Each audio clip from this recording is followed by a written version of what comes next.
Hello students, O2S academy में आपका बहुत बहुत स्वागत है। तो आपके प्रीलिम्स पेपर को टारगेट करने के लिए हमने आपके लिए एक नए इनिशिएटिव को शुरू किया है, जिसके अंदर हम द हिंदू और इंडियन एक्सप्रेस की जो न्यूज़ है इसको करंट अफेयर्स के द्वारा यहाँ पे MCQs के द्वारा यहाँ पर हम कवर करते हैं।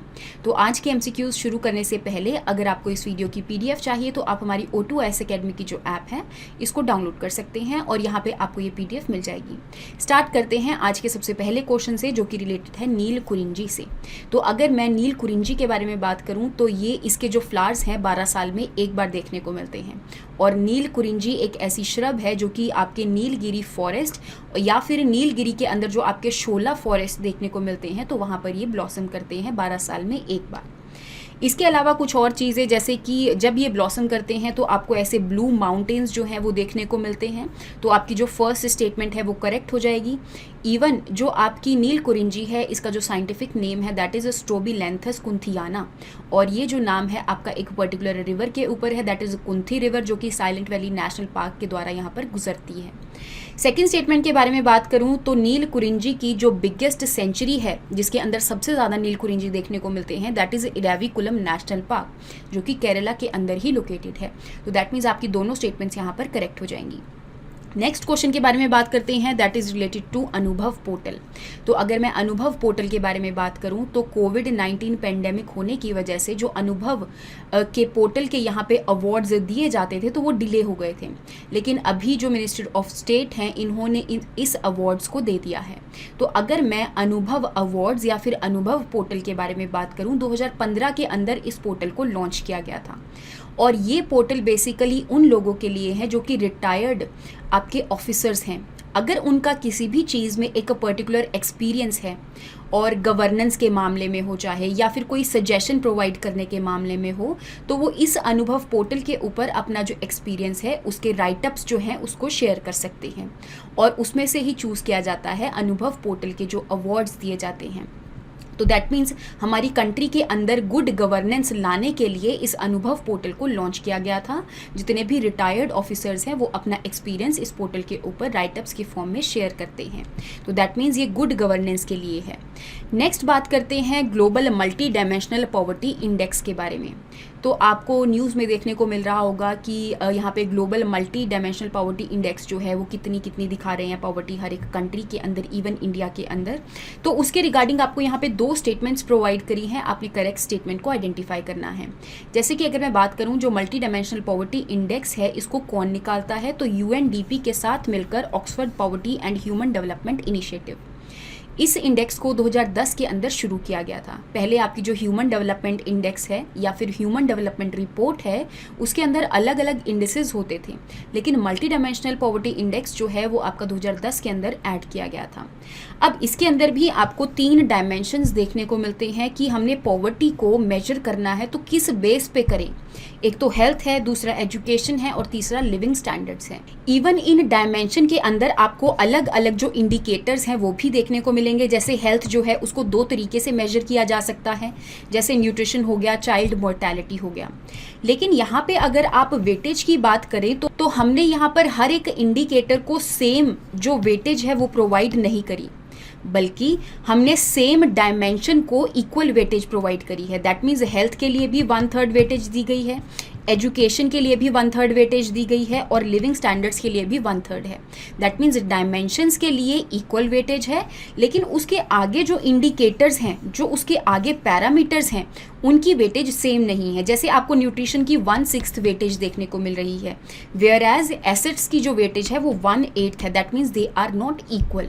तो दैट मीन्स आपकी जो सेकेंड स्टेटमेंट है ये इनकरेक्ट हो जाएगी और आपका आंसर बनेगा 1 ओनली।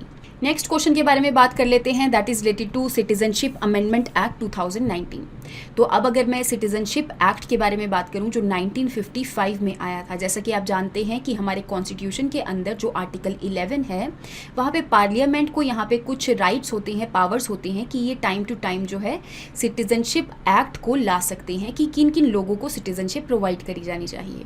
तो उसके रिगार्डिंग यहाँ पे 2019 के अंदर 1955 वाले एक्ट के अंदर कुछ अमेंडमेंट्स करी गई। अब इसके अंदर जो अमेंडमेंट्स करी गई हैं तो उसके रिगार्डिंग कुछ रूल्स बनाने पड़ेंगे ऑफ कोर्स, और उन रूल्स के लिए 3 महीने की अभी एक्सटेंशन दी गई है, इस वजह से ये न्यूज़ में है। तो इसके रिगार्डिंग आपको यहाँ पे 2 स्टेटमेंट्स प्रोवाइड करी हैं, आपने करेक्ट स्टेटमेंट को आइडेंटिफाई करना है। जैसे कि अगर मैं बात करूँ 2019 के सिटीजनशिप अमेंडमेंट एक्ट के अंदर किन किन कम्युनिटीज़ को सिटीजनशिप दी जाएगी और कौन कौन सी कंट्रीज से हैं, तो आपने टोटल 6 कम्युनिटीज़ को यहाँ पर याद रखना है, that is Hindu, Sikh, Buddhist, Jain, Parsi and Christian communities. ध्यान देना है कि यहाँ पर मुस्लिम कम्युनिटीज़ नहीं हैं। दूसरी बात, कौन कौन सी कंट्रीज़ से ये जो कम्युनिटीज़ हैं वो बिलोंग कर सकती हैं, जैसे कि अफ़गानिस्तान हो गया, बांग्लादेश हो गया, पाकिस्तान हो गया। ध्यान देना है इन तीनों कंट्रीज़ के अलावा नेपाल, भूटान और जो श्रीलंका है वो इस एक्ट के अंदर इंक्लूडेड नहीं है, क्योंकि उन सबको अलग प्रोविजंस के द्वारा यहाँ पे सिटीजनशिप दे दी जाती है। तो दैट मीन्स आपकी जो फर्स्ट स्टेटमेंट है that is totally correct. Second statement के बारे में एक बार बात कर लेते हैं। तो इन 6 कम्युनिटीज़ को 2 पर्टिकुलर एक्ट्स में से एग्जेम्प्ट किया गया है। वो इसीलिए क्योंकि यहाँ पे इन एक्ट के अंदर ये लिखा हुआ था कि अगर आपका वीज़ा जो है वो एक्सपायर हो भी जाए तब यहाँ पे आपको एक तरह से इम्प्रिजनमेंट कर दी जाती थी। तो एक तरह से उस क्रिमिनल केसेस को या फिर क्रिमिनल ऑफेंसेस को यहाँ पर रिमूव किया गया है। तो दैट मीन्स आपकी दोनों स्टेटमेंट्स यहाँ पर करेक्ट हो जाएंगी। नेक्स्ट क्वेश्चन के बारे में बात करते हैं, that is related to national consumer dispute redressal commission. तो अगर मैं इस कमीशन के बारे में बात करूं तो कंज्यूमर अफेयर्स से रिलेटेड या फिर कंज्यूमर्स के जितने भी डिस्प्यूट्स होते हैं उनको सॉल्व करने के लिए इस कमीशन को बिठाया गया है। ये जो कमीशन है ये कोई कॉन्स्टिट्यूशनल बॉडी नहीं है, बल्कि ये एक स्टैट्यूटरी बॉडी है जिसको एक पर्टिकुलर एक्ट के द्वारा बनाया गया है। कौन सा एक्ट है? Consumer protection act 1986। दूसरी अगर मैं बात करूं कि ये जो आपका कमीशन है that is a quasi judicial commission, that means इनके पास पावर्स रहती हैं एक तरह से जजमेंट्स वगैरह देने की। नेक्स्ट बात कर लेते हैं कि इस कमीशन के जो हेड होते हैं वो रिटायर्ड या फिर सिटिंग जज हो सकते हैं, लेकिन ये जो रिटायर्ड और सिटिंग जज हैं ये सिर्फ सुप्रीम कोर्ट के होंगे, ना कि हाई कोर्ट के। तो दैट मीन्स आपकी जो सेकेंड स्टेटमेंट है ये इनकरेक्ट हो जाएगी। थर्ड स्टेटमेंट के बारे में बात कर लेते हैं कि ये जो कमीशन है अगर कोई भी कंप्लेंट जो है 1 करोड़ की वैल्यू से ज़्यादा होगी तो इसको भी एंटरटेन कर सकते हैं एक पर्टिकुलर सेक्शन के अंदर, that is section 21 of consumer protection act 1986। तो दैट मीन्स आपकी जो थर्ड स्टेटमेंट है ये भी करेक्ट हो जाएगी।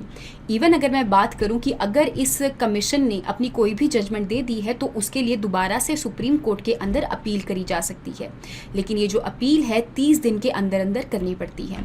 तो दैट मीन्स यहाँ पे आपकी जो फर्स्ट और थर्ड स्टेटमेंट है ये करेक्ट हो जाएगी।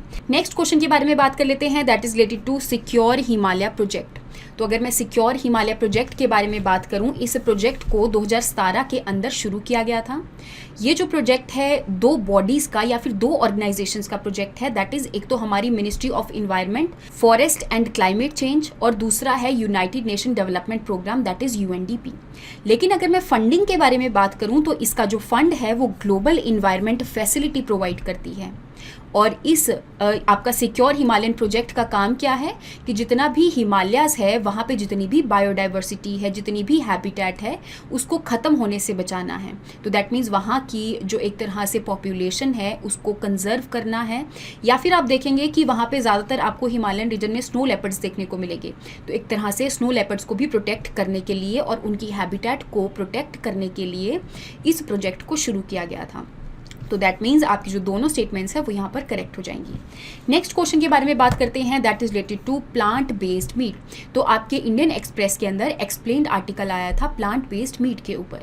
तो अगर मैं मीट के बारे में बात करूँ तो जैसा कि आप जानते हैं जो हमारा नेचुरल मीट होता है वो एनिमल्स की मसल्स से लिया जाता है।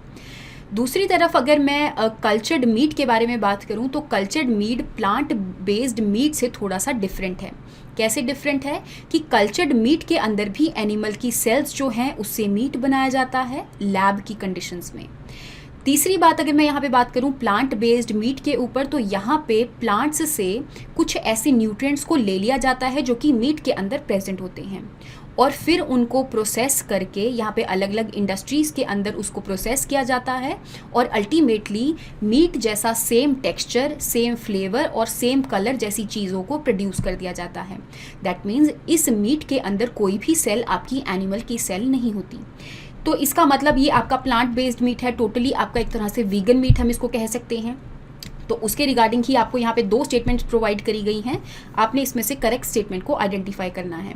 जैसे कि मैंने आपको प्लांट बेस्ड मीट के बारे में बता ही दिया कि ये बायोमिमिक करता है, मीट को रेप्लिकेट करता है, और इसमें से जो भी आपकी चीज़ें आती हैं वो प्लांट से डिराइव्ड होती हैं और वो सेम दिखती है, सेम स्मेल करती है, सेम टेस्ट करती है as that of meat. Second statement के बारे में अगर मैं बात करूं कि ये जो प्रोटीन्स है ये अलग अलग चीज़ों से लिए जाते हैं, जैसे कि सोया हो गया, पीज़ हो गया, मशरूम हो गया, पोटैटोज़ हो गया, फावा बीन्स हो गया, ब्राउन राइस हो गया, या फिर अदर सोर्सेज से। तो इन सोर्सेज से जितने भी प्रोटीन्स वगैरह हैं उनको लिया जाता है, प्रोसेस किया जाता है और मीट की वे में कन्वर्ट किया जाता है, ताकि यहाँ पे सेम टेस्ट, सेम स्मेल और सेम जो ऑर्डर है वो वैसा मीट बना सके।